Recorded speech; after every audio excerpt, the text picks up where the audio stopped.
नमस्कार। इस वीडियो में हम बात करने वाले हैं और आपको पूरी और सही जानकारी देने वाले हैं फोराकोड रोटेकैप्स 400 कैप्सूल्स के बारे में। तो भाई इन कैप्सूल्स में कितना है दम, क्या है कम, सब बताएंगे हम। आइए वीडियो को शुरू कर लेते हैं। सबसे पहले इन कैप्सूल्स के बारे में पूरी और सही जानकारी, जरूरी जानकारी आपको दे देते हैं कि इन कैप्सूल्स को लेने से पहले अगर आपको पहले से किडनी या लीवर से संबंधित कोई बीमारी है या लीवर किडनी की कोई पहले से दवाई चल रही है तो इन कैप्सूल्स का यूज़ करने से पहले अपने डॉक्टर को ज़रूर बताएँ, ताकि वो डॉक्टर आपको एक उचित डोज दे सकें। अगर महिला इसको यूज़ करने जा रही हैं, गर्भवती हैं, गर्भधारण की योजना बना रही हैं, स्तनपान करवा रही हैं, तो भी आपको अपने डॉक्टर को पहले ही बता देना चाहिए। अब बात कर लेते हैं इनमें यूज़ होने वाले साल्ट कंपोजिशन के बारे में। उसके बाद बताएंगे कि कौन सी समस्या होने पर और कौन सी समस्या को ठीक करने के लिए इस दवाई का यूज़ किया जाता है। तो आपको बता दें, इन कैप्सूल्स के अंदर फॉर्मेटेरॉल 6 mcg की मात्रा में पाया जाता है और दूसरा साल्ट होता है बुडेसोनाइड जो कि 400 mcg की मात्रा में पाया जाता है। बात करें इसके ब्रांड की तो इसको सिप्ला लिमिटेड द्वारा बनाया जाता है, जो कि दवाइयों का एक बेहतरीन ब्रांड है।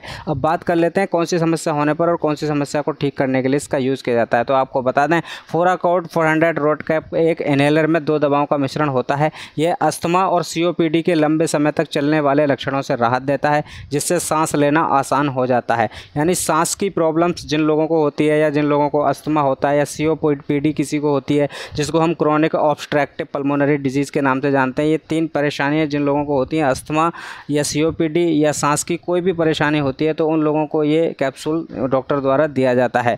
आपको बता दें, यह सूजन का कारण बनने वाले कुछ रासायनिक मैसेंजर के स्राव को अवरुद्ध करके काम करता है और एयरवे में मांसपेशियों को आराम देता है।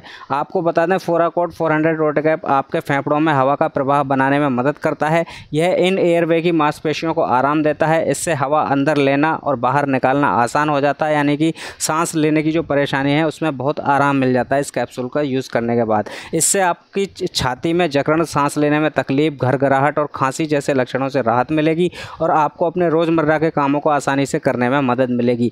यह दवा सुरक्षित और प्रभावी है। आमतौर पर कुछ मिनटों के भीतर ये काम करना शुरू कर देता है और इसका प्रभाव कई घंटों तक रहता है। जब तक आपका डॉक्टर नहीं कहता तब तक इसका इस्तेमाल बंद ना करें। आपको बता दें कि रोटेकैप को व्यायाम या कुछ ट्रिगर्स के संपर्क में आने से पहले लिया जाता है, यानी अगर आप कुछ एक्सरसाइज करने जा रहे हैं या कोई मेहनत का काम करने जा रहे हैं तो उसको करने से पहले ही इसको लिया जाता है। तो यह अस्थमा के अटैक की शुरुआत को होने से रोकने में मदद कर सकता है।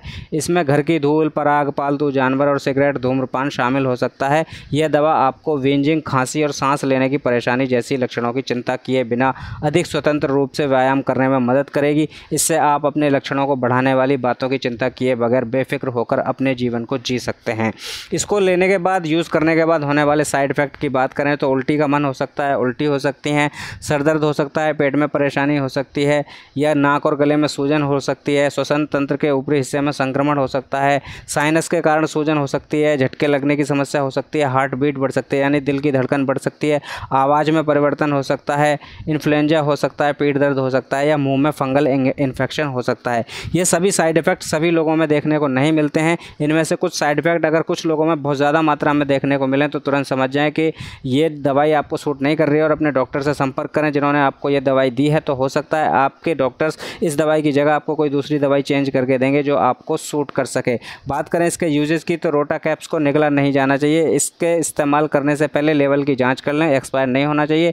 कैप्सूल को रोटाहेलर के बेस पर रखें, ना कि माउथ पीस में। माउथ पीस को पूरी तरीके से मोड़ दें जब तक आपको आवाज़ ना सुने और फिर माउथ पीस की मदद से गहरी सांस लें। 10 सेकंड तक अपनी सांस रोककर रखें। अगर रोटाहेलर में कुछ पाउडर बच जाता है तो प्रक्रिया को दोहराएं।